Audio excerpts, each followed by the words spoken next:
Hello friends, welcome to my channel heaven of spices ಮಸಾಲೆಗಳ ಸ್ವರ್ಗ. ಇವತ್ತು ಬೇಳೆ ಬೇಯಿಸದೆ ಹೂರಣ ರುಬ್ದೇನೆ ಹೋಳಿಗೆ ರೆಡಿ ಮಾಡೋಣ. ಬನ್ನಿ ಆಗಿದ್ರೆ ಶುರು ಮಾಡೋಣ. ನಾನಿಲ್ಲಿ ಅರ್ಧ ಕಪ್ನಷ್ಟು ಚಿರೋಟಿ ರವೆ ತಗೊಂಡಿದ್ದೀನಿ. ಅದಕ್ಕೆ 2 ಕಪ್ನಷ್ಟು ಮೈದಾ ಹಿಟ್ಟು ಸೇರಿಸ್ಕೊಳ್ತಾ ಇದ್ದೀನಿ. ನೀವು ಬೇಕಂದ್ರೆ 1/4 kg ಲೆಕ್ಕಕ್ಕೆ ಮೈದಾ ಹಿಟ್ಟು ತಗೊಳ್ಬಹುದು. ಇದಕ್ಕೆ ಪಿಂಚಿನಷ್ಟು ಸಾಲ್ಟು, 1 ಪಿಂಚ್ನಷ್ಟು ಅದು ಒಂದು ಅರ್ಧ ಚಮಚದಷ್ಟು ಅರಿಶಿನ ಹಾಕೊಳ್ಳೋಣ. ಉಪ್ಪು ಹಾಕೋದ್ರಿಂದ ರುಚಿ ಜಾಸ್ತಿ ಆಗುತ್ತೆ. ಅರಿಶಿನ ಕಲರ್ಗೋಸ್ಕರ ಬೇಕು ಅಂದ್ರೆ ಹಾಕೊಳ್ಳಿ, ಬೇಡ ಅಂದ್ರೆ ಸ್ಕಿಪ್ ಮಾಡ್ಬೋದು.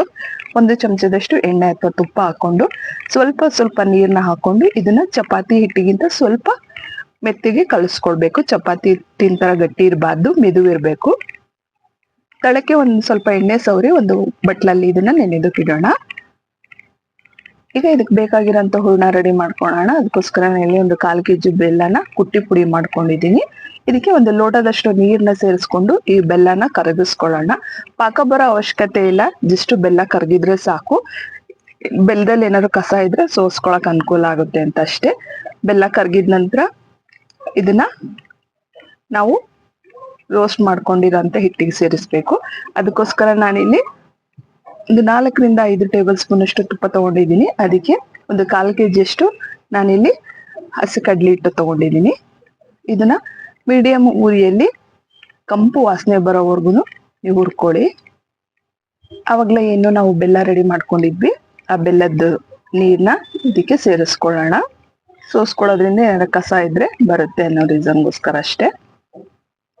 ಈಗ ಈ ಹಿಟ್ಟು ಮತ್ತೆ ಬೆಲ್ಲನ ಚೆನ್ನಾಗಿ ಮಿಕ್ಸ್ ಮಾಡಿಕೊಂಡು ಮೀಡಿಯಂ ಉರಿಯಲ್ಲಿ 4 ರಿಂದ 5 ನಿಮಿಷ ನಾವು ಇದನ್ನ ಬೇಯಿಸ್ಕೊಳ್ಬೇಕು. ಜೋರು ಉರಿ ಇಟ್ಕೊಂಡ್ರೆ ತಳ ಹತ್ತುತ್ತೆ. ಅದರಿಂದ ಮೀಡಿಯಂ ಉರಿಯಲ್ಲಿ ಚೆನ್ನಾಗಿ ಇದನ್ನ ಬೇಯಿಸ್ಕೊಳ್ಳೋಣ. ಸಣ್ಣ ಉರಿಯಲ್ಲಿ ಇದನ್ನ ಚೆನ್ನಾಗಿ ಮಿಕ್ಸ್ ಮಾಡ್ಕೊಳ್ಳೋಣ. ಉರಿ ಸಣ್ಣಕ್ಕೆ ಇರ್ಲಿ, ಇಲ್ಲಾಂದ್ರೆ ಬೇಗ ತಳ ಹತ್ತಕ್ ಶುರು ಆಗುತ್ತೆ. ಸಾಧ್ಯ ಆದಷ್ಟು ನಾನ್ ಸ್ಟಿಕ್ ಉಪಯೋಗಿಸ್ಕೊಂಡ್ರೆ ನಿಮ್ಗೆ ಇನ್ನು ಯೂಸ್ ಆಗುತ್ತೆ. ದಪ್ಪ ತಳ ಇರೋಂಥ ಪಾತ್ರೆನ ಉಪಯೋಗಿಸಿ ನೋಡಿ. ಈ ರೀತಿ ತಳ ಬಿಡೋದಕ್ಕೆ ಶುರು ಆಗುತ್ತೆ, ನಿಮಗೆ ಬೆಂದಿರೋದು ಅನುಭವ ಆಗುತ್ತೆ. ಅವಾಗ ಇದನ್ನ ಆಫ್ ಮಾಡಿ ಒಂದ್ ಕಡೆ ಇಟ್ಕೊಳ್ಳಿ. ನೋಡಿ, ಈಗ ರೆಡಿ ಮಾಡ್ಕೊಂಡಿರೋಂಥ ಹೂರಣನ ಏನು ಕಲ್ಸಿಟ್ಟಿದ್ವಲ್ಲ ಆ ಹಿಟ್ಟಿಗೆ ಫಿಲ್ ಮಾಡಿ ಹೋಳಿಗೆ ಮಾಡೋಣ. ನೀವು ಹಿಟ್ಟನ್ನ ಏನ್ ಕಣಕ ಮಾಡ್ಕೊಳ್ತೀರಾ ಅದನ್ನ 1 ರಿಂದ 3 ತಾಸು ನೆನೆಸಿ ಮಾಡಿದ್ರೆ ತುಂಬಾ ಚೆನ್ನಾಗಿ ಬರುತ್ತೆ. ಸ್ವಲ್ಪ ಎಣ್ಣೆ ಸವರಿ ಮಧ್ಯದಲ್ಲಿ ರೆಡಿ ಮಾಡ್ಕೊಂಡಿರೋಂಥ ಹೂರಣನ ಕಣಕದಲ್ಲಿ ಫಿಲ್ ಮಾಡಿ ಈ ರೀತಿಯಾಗಿ ಕವರ್ ಮಾಡ್ಕೊಂಡು ನೀವು ಹೋಳಿಗೆನ ಮಾಡ್ಕೊಳ್ಳಿ. ಕೆಲವರು ಹಿಟ್ಟು ಹಚ್ಚಿ ಉತ್ತಾರೆ. ಹಿಟ್ಟು ಹಚ್ಚಿ ಉದ್ದೋದಕ್ಕಿಂತ ನೀವು ಆದಷ್ಟು ಎಣ್ಣೆ ಹಾಕಿ ಉತ್ಕೊಳ್ಳಿ, ತುಂಬಾ ಚೆನ್ನಾಗಿ ಟೇಸ್ಟ್ ಬರುತ್ತೆ. ನೋಡಿ, ಈ ರೀತಿ ಫಿಲ್ ಮಾಡೋದು. ನಿಮ್ಗೆ ಇದ್ರಲ್ಲಿ ಫಾಸ್ಟ್ ಅಂತ ಅನಿಸ್ತಾ ಇದೆ ಅಂದ್ರೆ ಬೇರೆ ಹೋಳಿಗೆಗಳ ರೆಸಿಪಿ ನನ್ನ ಚಾನಲ್ ಅಲ್ಲಿ ಇದೆ, ಅದ್ರಲ್ಲಿ ನಿಧಾನಕ್ಕೆ ತೋರಿಸಿದೀನಿ. ಅದನ್ನ ಲಿಂಕ್ ಹಾಕಿರ್ತೀನಿ, ಬೇಕಂದ್ರೆ ಚೆಕ್ ಮಾಡಿ ನೋಡಿ. ಈ ರೀತಿ ಹೋಳಿಗೆ ಪೇಪರ್ ಮೇಲೆ ನಾವು ಹೋಳಿಗೆನ ಉದ್ದಿ ರೆಡಿ ಮಾಡ್ಕೊಳ್ಳೋಣ. ನೋಡಿ, ಹೋಳಿಗೆ ಹಂಚು ಕಾದಿದೆ. ಇದಕ್ಕೆ ಸ್ವಲ್ಪ ಎಣ್ಣೆ ಅಥವಾ ತುಪ್ಪ ಸವರ್ಕೊಂಡು ಹೋಳಿಗೆನ ಬೇಯಿಸ್ಕೊಳ್ಳೋಣ. ಇದನ್ನು ಅಷ್ಟೇ ನೀವು ಮೀಡಿಯಂ ಫ್ಲೇಮ್ ಅಲ್ಲೇ ಬೇಯಿಸ್ಕೋಬೇಕು. ಜೋರು ಇಟ್ಕೊಂಡ್ರೆ ಸೀದೋದಾಗ ಆಗುತ್ತೆ.